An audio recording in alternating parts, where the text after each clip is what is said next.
सुरुवात करते। हा जल्लोष बालकलाकारांचा, हा जल्लोष चिमुकल्यांचा, हा जल्लोष बालकलाकारांचा, हा जल्लोष चिमुकल्यांच्या, शाळेच्या 4 भिंतीतून अथांगतेकडे जाणारा हा सोहळा, जिद्दीने संकटावर मात करणारा बालसभेचा हा सोहळा। या सोहळ्यानिमित्त उपस्थित सर्व मान्यवरांचे, विद्यार्थ्यांचे, पालकांचे मी पुनरच एकदा स्वागत करते। आज इथल्या थोरवीला चंदनाचा गंध आला, कौतुकांचा हा किनारा पावलांनी धन्य झाला, कौतुकांचा हा किनारा पावलांनी धन्य झाला।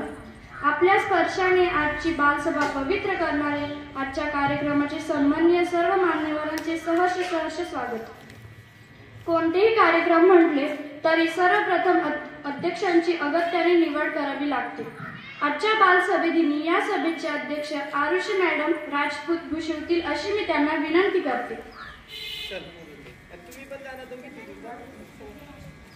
आताच माझी बालमैत्रीण कावेरी लांडगे हिने अध्यक्ष म्हणून जे नाव घेतले त्यास मी आपल्या सर्वांच्या मध्ये अभिनंदन देते।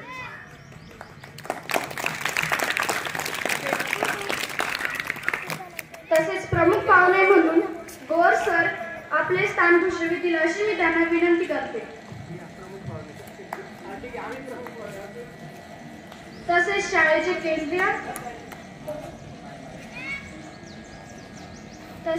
केंद्रीय मुख्याध्यापक गोर सर यांनी आपले स्थान भूषवावे अशी विनंती करते। सोबतच मंचावर उपस्थित सर्व सन्माननीय गुरुजनवर्ग आणि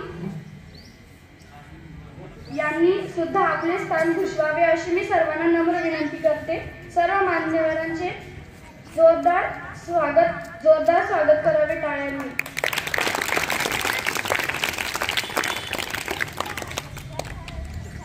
यानंतर सर्व मान्यवरांनी प्रतिमेचे पूजन व दीप प्रज्वलन करावे व कार्यक्रमाचे शुभारंभ करावे अशी विनंती करते।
सोशल मीडियापेक्षा क्वचितच जास्त आनंद देईल पुस्तक। यानंतर आपले मनोगत व्यक्त करण्यासाठी माझी बालमैत्रीण पूनम मोकासे हिला आमंत्रित करते।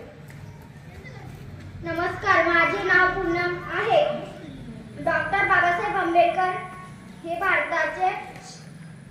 भारतरत्न डॉक्टर बाबासाहेब आंबेडकर यांचा जन्म 14 एप्रिल 1891 रोजी मध्य प्रदेशातील महू या गावी झाला। त्यांच्या वडिलांचे नाव रामजी आंबेडकर तर आईचे नाव भीमाबाई असे होते। डॉक्टर बाबासाहेब आंबेडकर यांनी शिका आणि संघटित व्हा आणि संघर्ष करा हा संदेश दिला। धन्यवाद पूनम दीदी। यानंतर आपले मत मांडण्यासाठी माझी बालमैत्रीण गायत्री दीदी हिला आमंत्रित करते।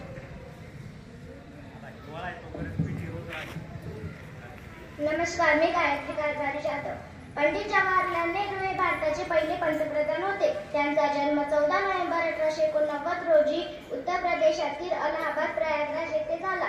त्यांचे पूर्ण नाव जवाहरलाल मोतीलाल नेहरू असे होते. त्यांच्या वडिलांचे नाव मोतीलाल तर आईचे नाव स्वरूप राणी. पंडित नेहरू यांना जगातील सर्वोत्तम शाळा व विद्यापीठातून शिक्षण घेण्याची खूप संधी मिळाली. त्यांनी हॅरो आणि केम्ब्रिज येथे शिक्षण घेतल्यानंतर 1912 मध्ये बॅरिस्टर एट लॉ ही पदवी घेतली.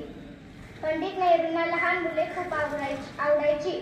मुले त्यांना प्रेमाने चाचा नेहरू म्हणत असत.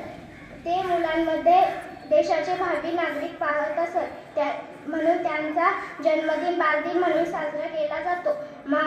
पंडित नेहरू महात्मा गांधीजींच्या विचारांवर खूप प्रभावित झाले होते. ते 1912 मध्ये काँग्रेसमध्ये सामील झाले.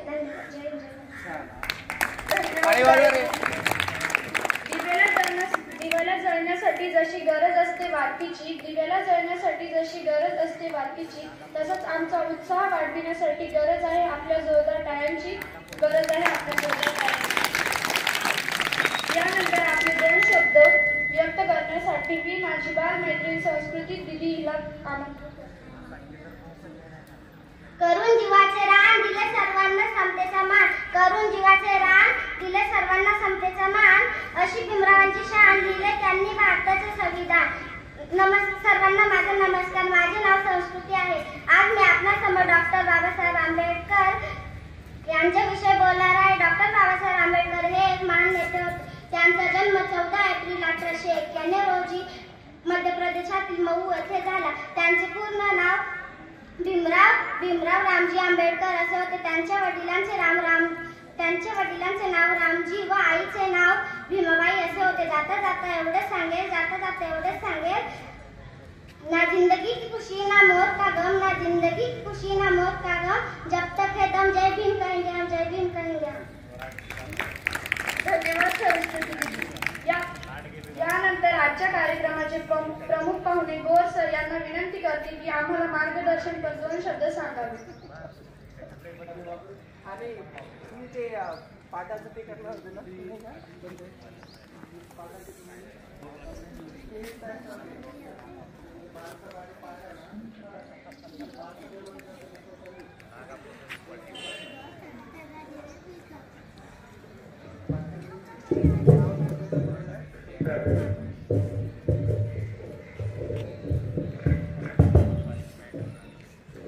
आजच्या कार्यक्रमाचे अध्यक्ष राजपूत मॅडम, आरुषी राजपूत मॅडम आजच्या कार्यक्रमाचे अध्यक्ष आहेत ना. आणि उपस्थित या बालसभेतील सर्व बालक लोक आणि आपण सर्व विद्यार्थी, आज अतिशय सुंदर अशी बालसभा आपण आयोजित केली. तुम्हा सर्वांना ज्ञात आहे की आपल्या सध्या या दिनांक 7 ते 14 हा बालदिन सप्ताह म्हणून आपण साजरा करतोय. आणि कालचा दिवस होता आपल्याला की विद्यार्थी दिन म्हणून साजरा करायचा होता, तो आपण साजरा केला. त्याचप्रमाणे आज बालसभा ही आयोजित करायची होती आणि वेळेचा अवधी अतिशय कमी होता, तरी सुंदर अशी बालसभा या विद्यार्थ्यांनी इयत्ता 5वी आणि 6वीच्या विद्यार्थ्यांनी आणि 7वीच्या विद्यार्थ्यांनी मिळून आयोजित केली. त्याबद्दल खरंच तुम्हा सर्वांचे अभिनंदन. अशी बालसभा ही होणं गरजेचं असतं आणि यात तुमचे विषय अजून मांडले गेले असतील तर अजून ही बालसभा सुंदर झाली असती. पण जेवढं झालं तेही फार छान झालं.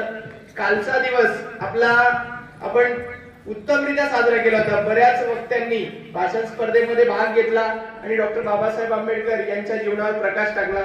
त्यानंतर वंदे मातरम या गीताचं संपूर्ण गायन का घेतलं हे काल मी सांगितलं होतं माझ्या भाषणामध्ये. 150 वर्ष या वंदे मातरम या गीताला झाली आणि त्याचा स्मरणोत्सव साजरा करण्यासाठी. आणि तुम्हाला बराचसा इतिहास मी काल वाचून दाखवला होता किंवा सांगितला होता की 1857चा उठाव का अपयशी ठरला आणि नंतरची सगळी उठावं ही जशी यशस्वी होत आली आणि नंतर आपल्याला स्वातंत्र्य मिळालं, त्याचं बरंचसं श्रेय या गीताला जातं. त्या गीतामुळे लोक प्रेरित झाली आणि प्रेरित झाल्यानंतर त्यांना राष्ट्रभावनाही निर्माण झाली. तुम्ही त्या गीताचं आज मी काल सांगितलं तुम्हाला की त्या गीताचा जो मराठी भाषांतर आहे ते कोणी करून आणावं. कोणी केलं का बरं ते? वंदे मातरम आपण पूर्ण वंदे मातरम म्हणत नाही, फक्त 2च कडवे म्हणतो, पण उरलेलं काल पूर्ण घेतलं होतं आपण आणि त्यातले कडव्यांचे मी भाषांतर करायला सांगितलं होतं तुम्हाला. गुगलला करा, युट्यूबला जा, कुठेही पण करून आणा. कोणी केलं का ते? नाही केलं. सोमवारी पहा.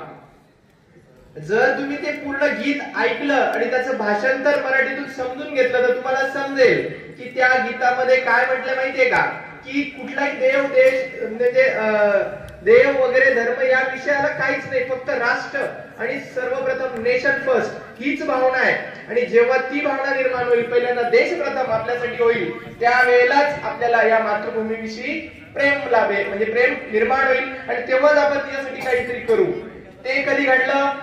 1947च्या पूर्वी सर्व, बरोबर आहे. आणि त्यामुळेच आपल्याला स्वातंत्र्य मिळालं आणि हे सगळ्यांनी आठवण ठेवली पाहिजे याची. चला, उत्तम अशी बालसभा आपण घेतली, त्या निमित्तानं छान असं सूत्रसंचालन आपल्या मंत्रिमंडळाच्या अध्यक्षा आणि तुमच्या सर्वांच्या प्रतिनिधी लांडगे मॅडम हिने केलं, आहे की नाही?